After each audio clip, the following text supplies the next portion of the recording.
Suliling ng punong tahimik, kwentuhan, tawanan, walang pasakit.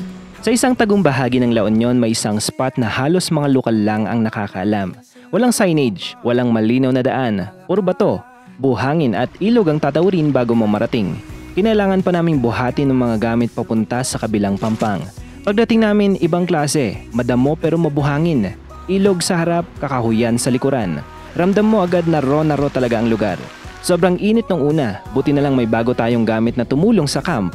Pero kinamagahan biglang nagbago ang lahat. Signal number 2 na pala sa mismong spot namin. At doon nagsimula ang isa sa pinaka-wild na camping experience namin dito mga biyahero. This is La Union, raw, hidden, and unforgettable. Musika ng gubat, tila sinasabing walang hanggan ang lahat. Bawat yapak, bawat habang sa likas na mundo, dito tayo laging buo. Ayan na, makikita nyo dito sa taas ng tunnel na meron na namang tubig yung falls. Ayan. So pawala-wala yung tubig niyan, depende sa panahon or depende sa buwan. Usually kapag tag-ulan, dun nagkakaroon ng tubig yung falls dyan sa taas ng Badiwan Tunnel. Ayan, approaching tayo dito sa may Badiwan Viaduct. Nais kong maglakbay, iwanan ng gulo at pait. Sa aklat ng buhay, may pahinang nais kong ipinta. Sa pagitan ng mga bato at hindi ang tala, may tinig na bumubulong, huwag kang mangamba. Ang lamig dito sa may Badiwan Tunnel. Dito sa ilalim. Yung mga ilaw na nakikita nyo mga mga solar panel. Galing diba? Good morning mga behero, dito tayo ngayon sa may Badiwan Tunnel. Ayan, at meron tayo pupuntahan na isang raw campsite. Dito lang din, malapit sa location natin. Bale isang oras lang yung travel time natin papunta dun sa location kung saan tayo magka-camping. At meron muna tayong dadaanan. Ayan, so itong shop na to ay kakabukas lang. Bago kami nagpatuloy sa biyahe, nadaanan namin tong shop ni Tito Noel, mas kilala bilang Green Soldier. Nasa bungad lang siya ng Badiwan Tunnel. Ang dami nilang paninda rito, pero ang pinakapatok sa mga dumadaan ay yung pastillas na may iba't ibang flavor. Syempre hindi pwedeng hindi namin tikman. Wala dito si Tito Noel mga behero. Tikman natin yung produkto nila. Ito yung melon na to. Natutulog daw siya, siguro puyat. Kaya yung asawa niya lang yung nandito. So support lang natin yung kapwa natin content creator. Ang sarap. Dito na rin pala sila gumagawa ng pastillas. Malinis yung shop nila. Tapos marami silang products. Tapos meron din siyang mga tinutulungan ng mga ibang local products. Naka-display din dito sa shop nila.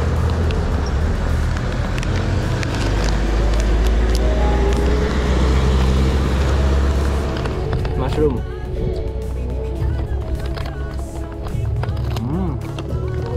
Sarap. Bumili na rin tayo ng kiniing pang lunch tsaka dinner natin mamaya.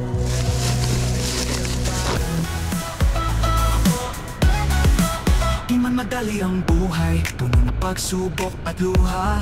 At syempre hindi mawawala ang gulay. Dito tayo bibili sa suki natin kina nanay. Mura lang siya magtinda, kaya tuwing dumadaan kami dito sa Marcos Highway, dito talaga ako bumibili.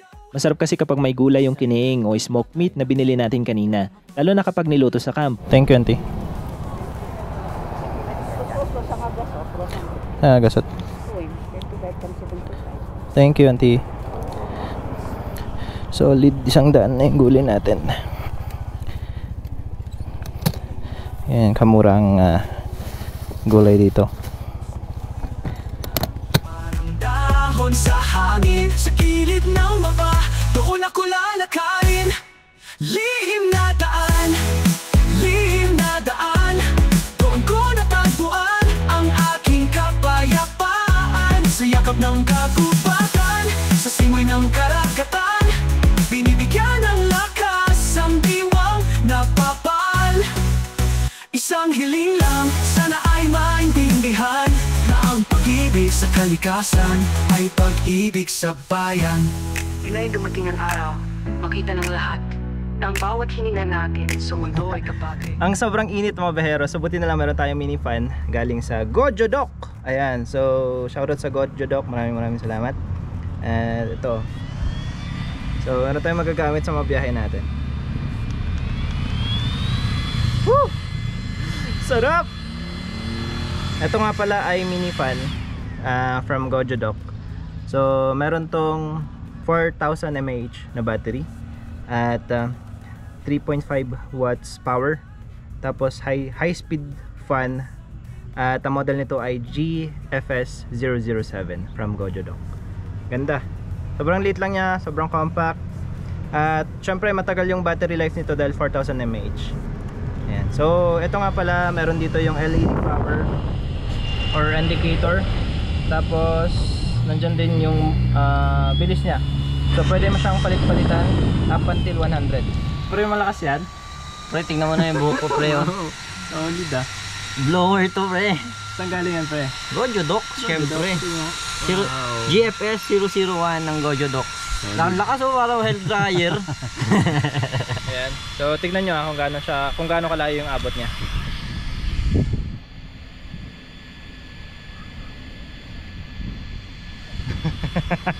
Layo, di ba?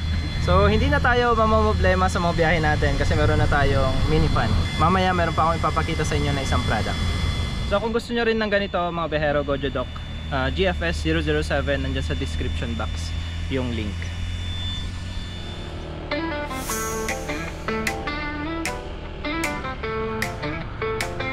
Sa kalsada bundok, umaga man o dati hapon, ang mga makina sabay-sabay umaahon, tintiwala. Ayan, so nagpaalam tayo sa isang lokal papunta dito sa iispatan natin ngayon, and pumayag naman siya, so okay lang naman daw. Tumadampi, iniwan ng syudad, naghahanap ng munting silbi. Pansin mo ba ang bawat huli? Tingnan lang natin man kung gaano kaganda yung spot. Kaso mukhang marami din tumatambay dito, no? Ang ngiti di mapipigilan, tintiwalag sa buron at batis dito sa kalikasan. Puso'y umaawit sa ilalim ng araw, sa lilim ng wow, okay din. buhay. Walang paghanap-nap ng katanyagan, kaibigan, kapatiran sa hamon man ng ulan. Kaso natin matutuloy itong ilog.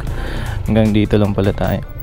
Ang mga ilog at patis umaagos malinaw, nagpapahinga ang puso'y biglang nalilinaw. Sa bawat talon na sumasaboy sa bato't halaman, tila ba may lihim na kwento na gusto niyang Dito na nga kami nagpark kasi hindi na kayang tawarin ng mga motor yung napili naming spot. Nasa kabilang parte pa kasi ng ilog, kaya wala kaming choice kundi buhatin isa-isa yung mga gamit papunta sa kabila. Medyo nakakapagod pero ganito talaga kapag gusto mong marating yung mga raw at tahimik na lugar. Yan, so pahinga muna tayo mga behero, buti na lang meron tayong Gojo Dock fan. At nagagamit natin sa mga ganitong klase ng panahon. Ang init. Grabe. Refreshing. Ano, pag naligo ako mamaya dyan, pre, sa ilog. I-100 ko lang to. Tapos gaganin ka lang. Blower na rin. Tingnan mo kasi, pare.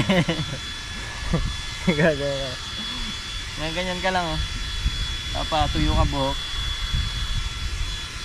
Habang nagpapalamig, may nakausap ulit kaming lokal. Nagpaalam kami ulit at sabi niya safe naman daw kami dito sa spot na to. Binigay na rin namin yung extra naming gulay at prutas bilang pasasalamat. Simple lang pero ang gaan sa pakiramdam kapag may mga ganitong koneksyon sa mga taong nakatira sa lugar. Thank you, Uncle. Thank you, nako ah. Sige. Thank you.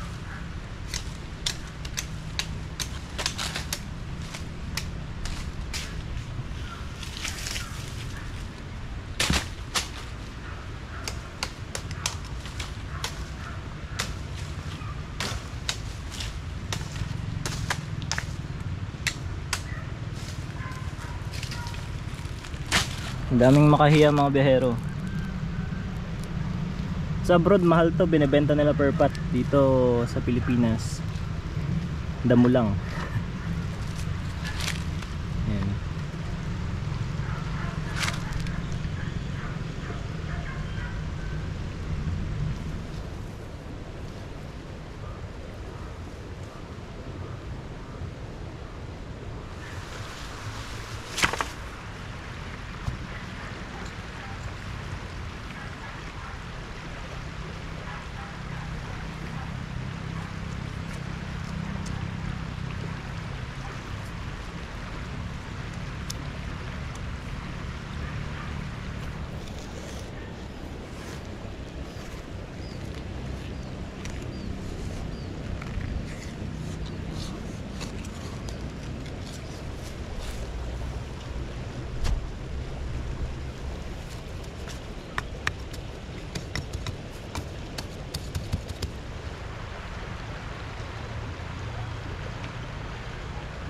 So gagawa tayo ng pegs gamit tong kahoy.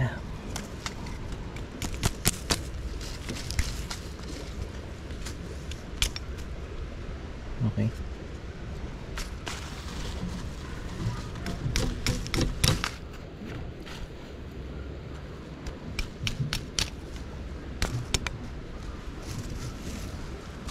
Yan, so okay itong dalawa.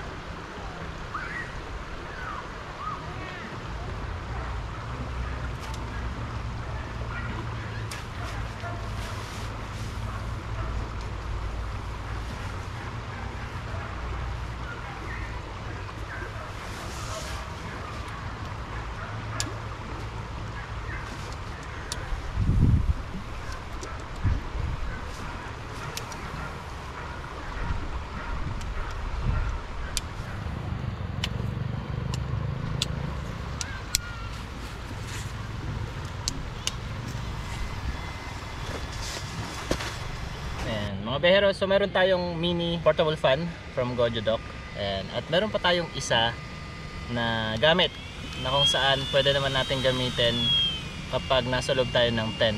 So ito kasi problema natin pag ganitong mga maiinit yung panahon, talagang napakainit sa loob ng tent, para kang nasa loob ng oven. So ito ang pinaka game changer natin ngayon. Ang i-unbox natin ngayon ay ang Gojodoc desk fan na kung saan pwede mong gamitin sa loob mismo ng tent. Ayan, so unbox natin ngayon. Yan, ganyan siya kalaki mga behero. So dito sa loob, ang kasama niyan ay yung Type-C na cable.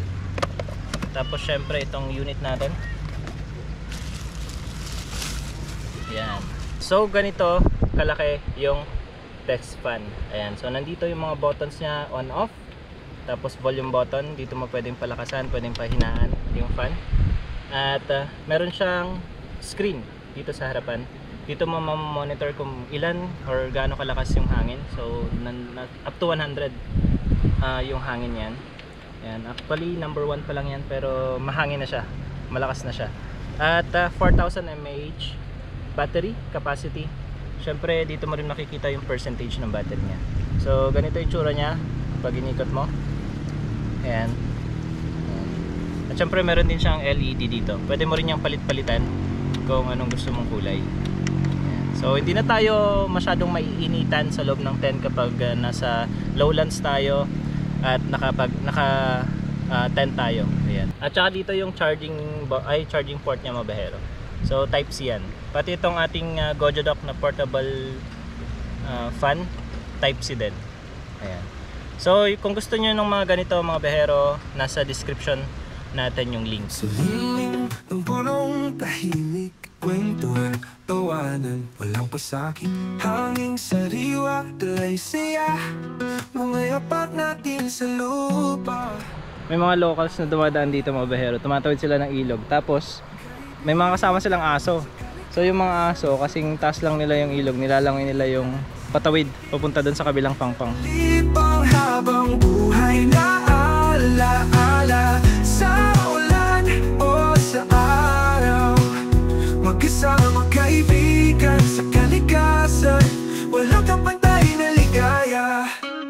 Mga bituin sa gabi, saksi sa mga pangarap, sa mga ngiti. Lakas-las ng ilog, musika ng gubat, tila sinasabing walang hanggan ang lahat. Bawat yapak, bawat habang. Ito yung isa sa mga advantage nitong fan na to, kasi pwede natin siyang ilapag. Ayan, so lalapag lang natin dito sa gilid.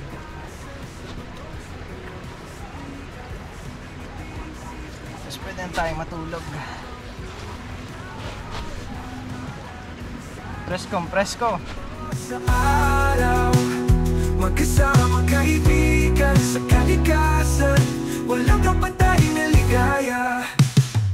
Hawat mo walang araw, wala nang bumuhos. Kahit madilim ang paligid, tayo mananatiling magtutulungan sa likas na kagandahan na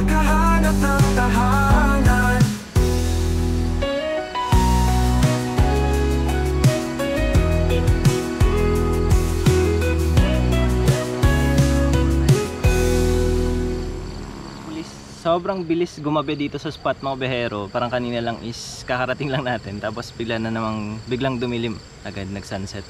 And so ngayon magluluto tayo ng dinner natin, tapos siguro unahin natin yung kanin, tapos mamaya luto natin yung ulam para makapag dinner tayo. And tignan natin yung spot. Sabi ni MJS meron daw mga hipon, so tignan natin kung makakarami tayo. And meron tayong pulutan meron tayong merienda, midnight snack, ganun.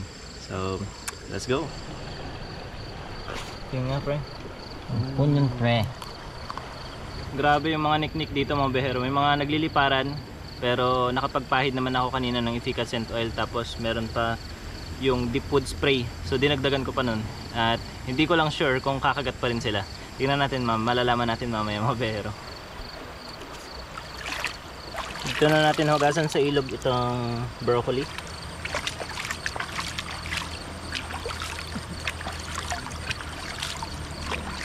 Kanya-kanyang luto na nga kami na MJS ng ulam. Dinamihan ko na rin yung sinaing para hati na lang kami mamaya. Pagkatapos iniwa ko na yung sibuyas, luya at broccoli, pati na rin yung kiniing na binili natin kanina. Sa mga hindi pala nakakaalam kung ano ang kiniing mga behero, so ito yung paraan ng pag-preserve ng mga ninuno natin ng karne or ng pagkain. So ito, pinapausukan nila yung karne. So kumbaga merong itag, yun naman yung sun-dried, inaasinan, tapos binibilad sa araw. Ito naman pinapausukan. Ayan. So luto na mga behero, ready to serve. Nakaluto na ang lahat. Ano to pre? Ano yung luto mo pre? Instant noodles high-end. Ano? Instant noodles na high-end. High-end. Eto, catch and cook. Oo, catch and cook yan. Yan ang nagpa-high-end dyan, tapos may kiniing na gawang lokal. Ayan. And so ating stir fry kiniing with broccoli. Ating rice, so nice. Tara, kain, dinner. Nanalangin muna kami at nagpasalamat sa mga pagkain. Pinagsaluhan namin yung mga niluto habang nagkwakwentuhan at kumokonekta sa kalikasan. Ang sarap pakinggan ng mga huni ng kuliglig at yung agos ng ilog na parang musika sa gabi. Simple lang pero ang saya ng ganitong sandali. Pagkatapos na pagpasya naming maligo, pampalamig bago magpahinga. Streets are empty but my mind is wide awake, carrying the weight of choices I can't unmake. But I know. Bago tayo matulog mga behero, made na tayo ng video na tropa natin. MJ's Adventures! Go naman! I'll find a gleam that cuts the darkness down. Not everyone. Diyan na yung bagyo mga behero. Makulimlim oh.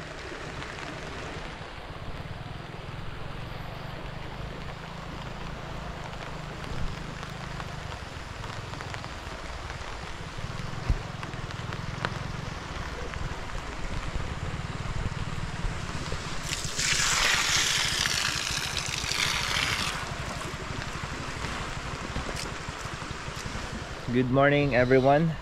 Signal number 2 na ngayon dito sa spot natin.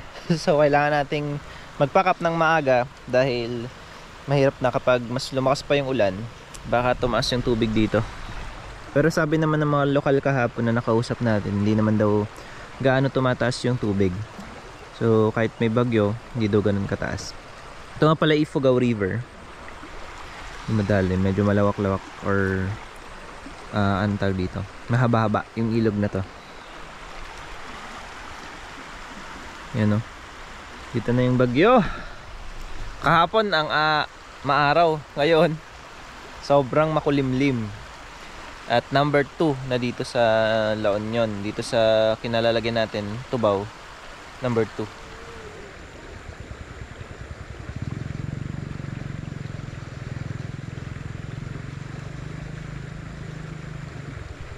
Magluluto tayo ng breakfast mga behero. So iluluto natin yung tira natin kahapon. Meron pa tayo ditong gulay na umbok tsaka yung kiniing.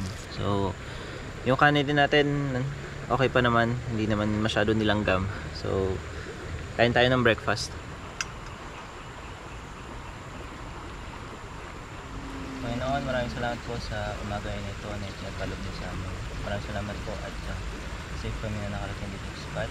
Sana paggabayan niyo kami sa paggabi. video nyo kami sa pang-aksidente. Dahil sa itong pagkain na to na siya maging lakas namin sa pang-araw-araw. At maraming salamat po sa mga biyayang ipinagkaloob sa amin. Pangalan ni Jesus, Amen. Kain tayo mga biyahero. At nagsimula na namang umambon or umulan. Tutuluan na to, pre.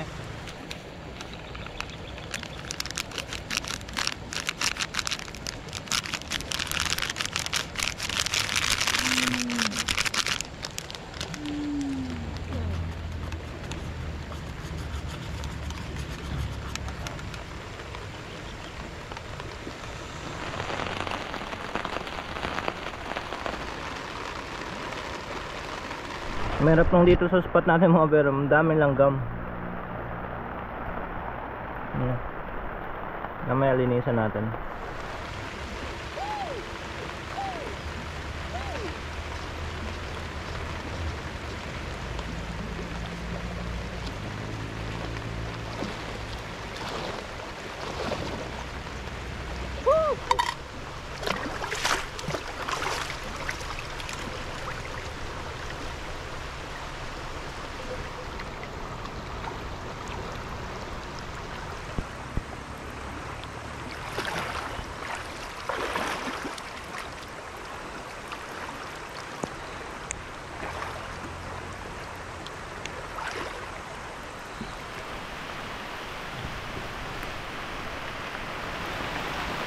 Sarap din maghamok dito mga bihero.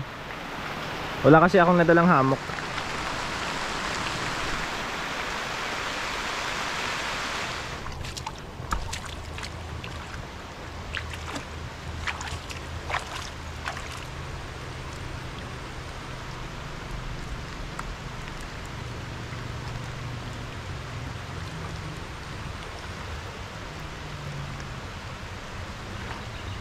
Sa liling ng punong tahimik, kwentuhan, tawanan, walang pasakit.